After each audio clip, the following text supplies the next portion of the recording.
Hi, so here's another pressure valve tip about coping with pressure. The example I'm going to give is delivering a presentation or public speaking, as that seems to be one of the topics that a lot of people struggle with and which puts them under pressure. So imagine you've got a presentation coming up and you're feeling a little bit nervous about it.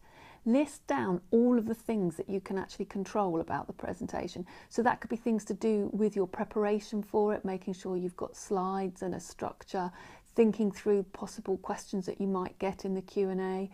If you feel more comfortable having a lectern to lean on and stand against, you could find out whether or not one of those would be available and so forth. So you've got all of those. Those are the things that you can control. Think through them and really list everything that you can control, because there are a lot of things that you will have that control over.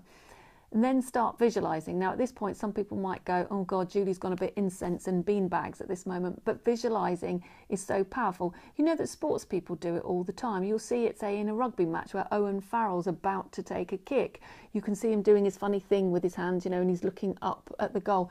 That's all visualizing, and it's so important, and sports people realize that that's a great tool for success. So visualize it all going well. Really go into detail about that. Imagine how you feel looking out to the audience. There's engaged, happy faces. You're getting round of applause at the end. All of that. Get a really positive image in your head. Then write down all the different things that aren't within your control. For example, you don't know what kind of questions you're going to get from the audience. The IT might fail. And then start thinking through, if those things happen, what would you do? And again, visualize that. So if you look over and you see your director and she's yawning, what will you do then? Will you panic, or will you just calmly carry on with the presentation? Or it gets to the Q&A session and that person that you got a promotion over 2 years ago, who you know wants to try and catch you out, he asks you a really tricky question. What will you do in that situation? How will you control your nerves? How will you respond to him?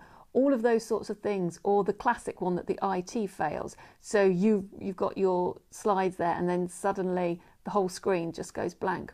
What would you do in that situation? Think through all those what ifs. And then the final part of visualization is to imagine you dealing with all of those tricky situations really calmly, and then getting yourself back on track, carrying on with your presentation in that calm, collected way that you started, and that look again at the audience as everyone claps and goes, wow, that was amazing.